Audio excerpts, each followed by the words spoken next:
Democracy দিয়ে কি করা হচ্ছে এটা আপনারা অনেকে জানেন, কিন্তু অনেকে আবার বুঝেনও না। এটা দিয়ে আল্লাহর হালালকে হারাম করা যায়, আল্লাহর হারামকে হালাল করা যায়। এটা দিয়ে আল্লাহর জমিনে মানুষের শাসন কায়েম করা যায়। এটার ধোয়া তুলে যে কোনো মুসলিম কান্ট্রি আক্রমণ করা যায়। আরব বসন্তের ধোয়া তুলে কি করা হয়েছে আমরা দেখি নাই? আমরা দেখেছি। এগুলো দিয়ে আমাদেরকে জাতিসংঘের দাস বানানো হয়েছে,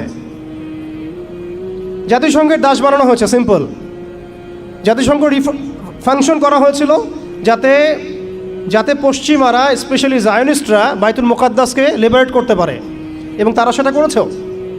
এখন এটার এক্সিস্টেন্স কেন আছে? কারণ তারা এখন পর্যন্ত মালহামা লঞ্চ করে নাই।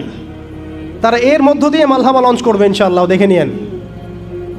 এটা কেন করা হয়েছে, রাখা হয়েছে এই কারণে, যাতে প্রত্যেকটা মুসলিম কান্ট্রি ধরে ধরে একেবারে রক্তের নদী বা সমুদ্র বইয়ে দেওয়া যায়, কিন্তু আমরা কোনো ডিসিশন নেওয়ার আগে ওর দিকে তাকিয়ে থাকবো।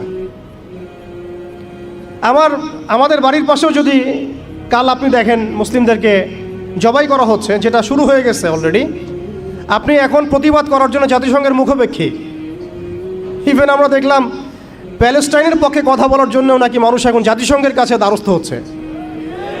কি হাস্যকর বিষয়! যারা এই সমস্ত সমস্যার মূল কেন্দ্র, তাদের কাছে আমরা সাহায্যের হাত পাচ্ছি। অথচ আমরা নামাজে বলছি ইয়াকা না'বুদু ওয়া ইয়াকা নাস্তাঈন, আল্লাহ আমরা শুধু তোমারই ইবাদত করি, তোমার কাছেই সাহায্য চাই। অথচ পলিটিক্যালি আমরা আল্লাহর সাহায্য নিতে যাচ্ছি না। আল্লাহর সাহায্য তো আল্লাহর আইন, আল্লাহর বিধান, শরিয়া, ইমারা এবং খেলাফা। অনেক কথা ভাই, কথা বলতে গেলে রাত শেষ হয়ে যাবে আর কি আজকে। এখন আপনাদের ধৈর্যচ্যুতি ঘটাবো না। এখন কথা হচ্ছে, এই একটা তন্ত্র আমাদেরকে এমনভাবে নেক্সট স্রোতে ধোঁকা খাওয়াচ্ছে যে এই তন্ত্রের বেড়াজালে যারাই পড়েছে তারাই কখনো আর খিলাফা কনসেপ্টের দিকে আসতে পারে নাই, কখনো পসিবল হয় নাই। যত দাড়ি টুপি নিয়ে গিয়েছেন কখনো পসিবল হয় নাই। এটা প্রমাণিত, এটা বিগত 100 বছরের হিস্ট্রি থেকে প্রমাণিত। এইটা দিয়ে মন্দের ভালো কিছু প্রতিবাদ করা যেতে পারে, কিন্তু ওই প্রতিবাদে পশ্চিমাদের কিছু যায় আসে না। আপনি 1 কোটি মানুষকে দিয়ে মার্চ ফর গাজা করেন, কিচ্ছু যায় আসে না, ওদের কিচ্ছু যায় আসে না। অনেস্টলি স্পিকিং, ওদের জুলুমের চামড়া এত মোটা যে ওরা একটা হলের মধ্যে বসে থাকা 1000টা শিশু, একটা স্কুলে পড়তে যাওয়া 1000টা বাচ্চা, একটা হাসপাতালে চিকিৎসা নিতে যাওয়া 1000টা বাচ্চাকে একটা বোমে মিসাইল উড়াই দেবে, কিছু যায় আসে না ওদের। এরা ফেরাউন এই যুগের, এরা নমরুদ, এরা এই যুগের হামান, কারুন, ফেরাউন। এদের প্রতি দয়া দেখানো মানে হচ্ছে আমরা মিসগাইডেড। এদের সাথে দয়া দেখানোর কোনো ভাষা থাকতে পারে না। এদের সাথে দয়া দেখানোর কোনো ভাষা আমাদের থাকতে পারে না। এদের সাথে ভাষা একটাই হতে পারে, সেটা জিহাদের ভাষা, কিতালের ভাষা।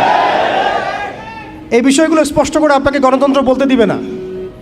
এই বিষয়গুলো স্পষ্ট করে আপনাকে সেকুলারিজম বলতে দিবে না, কমিউনিজম বলতে দিবে না, এথিজম বলতে দিবে না, এবং এই ডেমোক্রেসি বলতে দিবে না। তাহলে এই তন্ত্রমন্ত্রগুলো দেওয়া হয়েছে আমাদেরকে তাদের দাস বানানোর জন্যে, তাদেরকে আমাদের অধীনে আনার জন্য নয়। এই জিনিসটা আমরা বুঝতে অনেক সময় ভুল করেছি, এখনও ভুল করছি। আমি খালি প্রশ্ন করতে চাই যে আর কতদিন ভুল করব আমরা?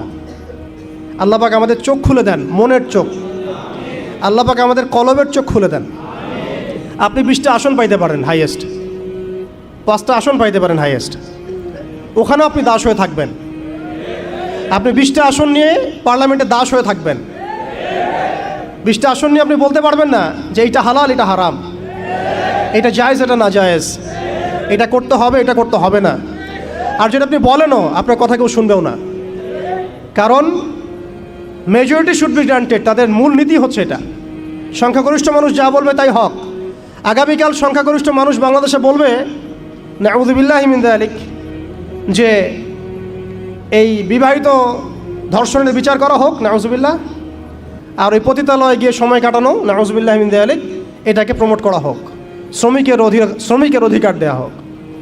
আগামীকাল মানুষ বলবে এলজিবিটির লাইসেন্স দেওয়া হোক। আগামীকাল মানুষ বলবে ট্রান্সজেন্ডারকে বাধ্যতামূলক করা হোক, আইন করা হোক। আপনি 20টা আসন নিয়ে কিচ্ছু করতে পারবেন না, বিকজ এই সিস্টেমটা দাঁড়িয়ে আছে এমন একটা বালির ঢিবির উপরে, যার উপরে কোনো ঘোড়া দাঁড়াতে পারে না।